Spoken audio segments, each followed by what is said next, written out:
Përgatitjet për koncertin e Kanye West kanë sjellë një tjetër përplasje në debatin politik, ndërsa kryeministri Edi Rama ka zgjedhur ambientet ku do të zhvillohet eventi për të dhënë sqarimet e tij mbi financimin dhe rëndësinë ekonomike të tij. Gjatë një inspektimi në Eagle Stadium, i shoqëruar nga ministri i Ekonomisë, Kulturës dhe Inovacionit Blendi Gonxhia, Rama deklaroi se mbështetja financiare nga shteti për realizimin e koncertit ka vlerën e 4 milionë eurove, duke hedhur poshtë pretendimet se janë shpenzuar shifra shumë të larta. Kreu i qeverisë reagoi dhe ndaj kritikëve të ngritur nga protestuesit dhe kundërshtarët politik për këtë investim, duke përdorur tone të ashpra ndaj tyre. Ky është një event i organizuar tërësisht nga grupi privat, partner shqiptar,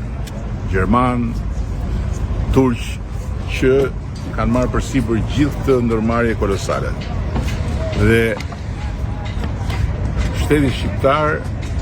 është detyruar të ndërhyjë vetëm dje për të dhënë jo 10 miliona euro siç thon sorrat dhe korbat e bulevardit, po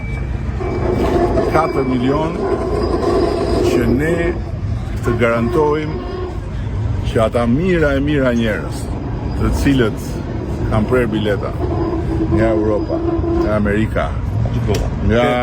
Australia, 80 shtete. Rama argumentoi se anulimi i koncertit do të sillte humbjen e një mundësie ekonomike për Tiranën, pasi pjesëmarrja e mira personave pritet të ndikojë në sektor të ndryshëm, nga hoteleria dhe shërbimi deri te bizneset e tjera që përfitojnë nga aktivitetet me fluks të lartë vizitorësh.